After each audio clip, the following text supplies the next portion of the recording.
جو اب چوتھے نمبر پہ میں بیان کرنے لگا ہوں کہ پختہ نیت کی بھی مختلف سطح ہوتی ہیں.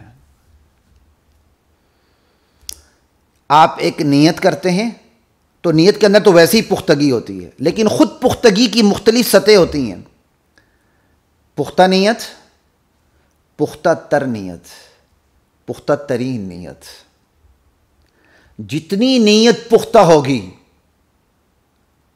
اسی قدر عمل کی توفیق نصیب ہوگی، اور جس قدر پختگی میں کمی آتی جائے گی عمل کی توفیق کم سے کم تر ہوتی چلی جائے گی. تو پختہ نیت خود پختگی کے حوالے سے اس کی کم سے کم 3 سطحیں بن جاتی ہیں. مثال کے طور پر میں پختہ ترین نیت کو پہلے سمجھا دیتا ہوں، بعد میں آگے بات کرتے ہیں. پختہ ترین نیت وہ ہوتی ہے جو کسی بھی حوالے سے ٹوٹے ہی نہ.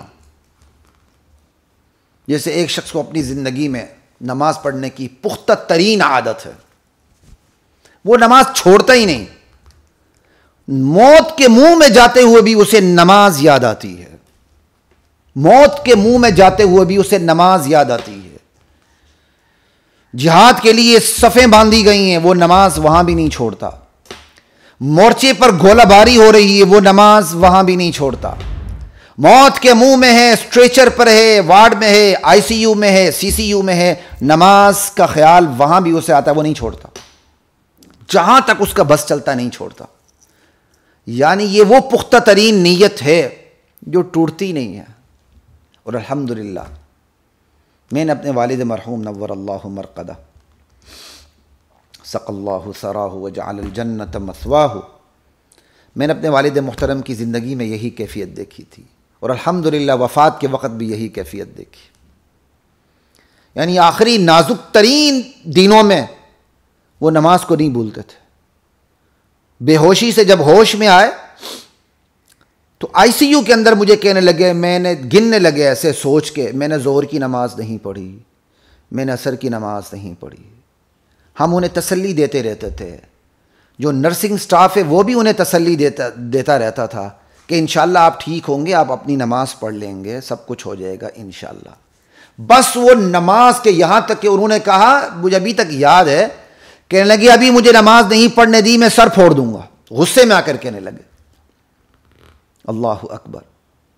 اور انہوں نے مجھے اسی دوران اس خدشے کا اظہار بھی کر دیا تھا، مجھے بتا بھی دیا تھا کہ مجھے لگ رہا ہے کہ میں اب اس دنیا سے جا رہا ہوں. اس کے باوجود وہ نماز کی فکر ان سے چھوٹ نہیں رہی تھی.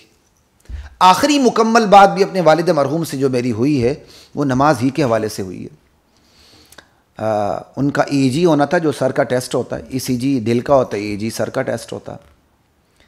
تو اسٹریچر پہ لے جا رہے تھے، جب لفٹ کے ہم قریب گئے تو میں نے انہیں سلام کیا، انہوں نے مجھے دیکھا، پہچانا، ہوش میں تھے.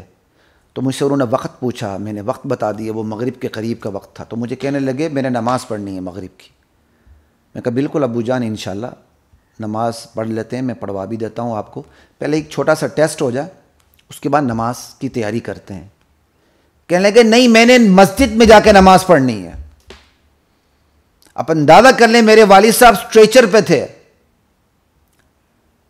بیڈ سول الگ تھے، حالت میں کیا بتاؤں کتنی نازک تھی. ہوش میں جب تھے تو کہنے لگے میں نے نماز پڑھنی ہے، مغرب کی نماز پڑھنی، وہ بھی میں نے مسجد جا کے پڑھنی ہے. اس وقت میں نے مجبور ہو کہ میں نے اپنے والد مرحوم سے کہا، ابا جان اللہ تعالیٰ نے آپ کو مسجد میں جانا معاف کر دیا، یہ ٹیسٹ ہو جاتا ہے، میں وضو بھی کروا لیتا ہوں، نماز بھی پڑھ لیتے ہیں، انشاءاللہ سب ہو جائے گا. خاموش ہو گئے. مجھے اندازہ ہوا کہ انہیں وہ نا امید ہو گئے کہ یہ لوگ مجھے مسجد میں نہیں لے جائیں گے. اور اسی طرح صبح کے ٹائم جب وارڈ میں مریضوں کے پاس جانے کی اجازت ہوتی ہے، اس کے بعد میری واپسی ہو رہی تھی، تو میں نے والد صاحب سے اجازت چاہی کہ میں اب جا رہا ہوں، مجھے یہاں یہ بیٹھنے نہیں دے رہے آپ کے پاس. تو مجھ سے پھر وقت پوچھا، میں نے وقت بتایا تو مجھے کہنے لگے جاؤ فجر کی نماز پڑھو جا کے. آج بھی اس حکم کی لذت مجھے محسوس ہو رہی ہے. جن کے والدین زندہ ان کی قدر کریں، جن کی والدہ زندہ ان کی قدر کریں. اولڈ ہاؤس پہنچانے کی کوشش نہ کریں، یا اپنے ہی گھر کو اولڈ ہاؤس نہ بنا دیں کہ آپ کی ماں زندہ ہے تو اولڈ ہاؤس کی طرح زندگی گزارے، یا آپ کے باپ زندہ ہے تو اولڈ ہاؤس کی طرح زندگی گزارے. وگرنہ اس کی پکڑ ہوگی اور انشاءاللہ ضرور ہوگی. سننے والے سن لیں، جو اپنے ماں باپ کے ساتھ سلوک کرتے ہیں غلط، ان کے ساتھ سلوک ہو کے رہے گا انشاءاللہ. لا الہ الا اللہ. تو خیر میری بات ہو رہی تھی کہ پختہ ترین نیت ٹوٹتی نہیں ہے. حالات نازک سے نازک آ جاتے ہیں، نہیں ٹوٹتی. بندہ موت کے منہ میں جا رہا ہوتا ہے، نیت نہیں ٹوٹتی. یہ نیت کی پختہ ترین سطح ہے. ایک نیت کی پختہ تر سطح ہوتی ہے جو اس سے کم ہوتی ہے.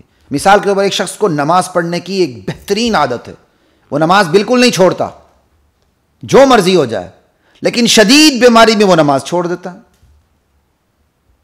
شدید بیماری میں وہ نماز چھوڑ دیتا ہے. ٹھیک ہے، حالانکہ ہر وقت وہ نماز پڑھتا رہتا ہے. اس کی نیت بھی ہوتی کہ یار شدید بیماری میں نماز پڑھ لوں، لیکن وہ بیماری کی نقاہت اس طرح اس پر غالب آ جاتی ہے کہ جو اس کی پختہ تر نیت ہوتی ہے وہ ٹوٹ جاتی ہے. اگر اس کی نیت پختہ ترین ہوتی تو نہ ٹوٹتی، پختہ تر ہے ٹوٹ جاتی ہے. وہ یہ بھی کر سکتا تھا اشاروں سے نماز پڑھے، تیمم کرے، جیسے بھی حالات ہوتے ہیں. لیکن بہت سے پکے نمازی بھی اس نعمت سے محروم ہو جاتے ہیں. اللہ اور میرے اور آپ کی حفاظت فرمائے. تو یہ ایک پختہ تر نیت کی سطح ہو گئی. اب ایک پختہ سطح، ایک بندہ نماز کی عادت ہے اور 5 وقت نماز پڑھنے کی اس کی نیت بھی ہے، لیکن اسے صاحب نے بلا لیا. اب صاحب کے سامنے اس کی ہمت ہی نہیں کہ وہ یہ بتائے صاحب نماز کا ٹائم ہو گیا مجھے اجازت دیں. وہ صاحب کا روب اس کی پختہ نیت کو ہٹ کر دیتا ہے. نماز کا وقت گزر جاتا ہے یا جماعت کا وقت گزر جاتا ہے، یا میٹنگ ہو رہی ہے، افسر صاحب ہیں، میٹنگ نہیں ہوتی تو بہترین باجماعت نماز ہو رہی ہوتی. جیسے ہی میٹنگ ہو گئی، 2 گھنٹے کی میٹنگ چل رہی ہے، زور یا اثر کی نماز فارغ ہو رہی ہے، چھٹی ہو رہی ہے، اور اسے اس چیز کا احساس ہے. وہ کہتا اچھا یار میٹنگ ختم ہوگی تو میں نماز پڑھ لوں گا. وہ یہ نہیں کرتا کہ میٹنگ کو برخاست کرے، وہ نماز کو برخاست کر دیتا. اگر اس کی پختہ تر یا پختہ ترین نیت ہوتی تو وہ میٹنگ کو ادھر ہی چھوڑ کے نماز کے لیے چلا جاتا. شہید ضیاء الحق کے بارے میں سنا، اس کی یہی عادت، ان کی یہی عادت تھی. اللہ تعالیٰ اس کی قبر کو منور کرے. وہ نماز کو کسی حال میں نہیں چھوڑتے تھے. صدر پاکستان ہیں، آرمی چیف ہیں، بڑی بڑی میٹنگز میں ہیں، لیکن لیکن نماز وہ بھی باجماعت قضا ہو. کتنی بڑی بات. لا الہ الا اللہ. تو یہ میں نے آپ کو چوتھے نمبر پہ جو بات بتائی ہے کہ پختہ نیت کی بھی 3 مختلف سطح ہوتی ہیں، اس کے سٹیجز ہوتے ہیں. تو نیت بھی دراصل اپنے اندر قوت، شدت، کمی، بیشی رکھتی ہے، اور پختہ تر اور پختہ ترین میں تقسیم ہوتی چلی جاتی ہے. اور جتنی نیت پختہ ہوگی اتنی عمل کی توفیق ملتی ہے.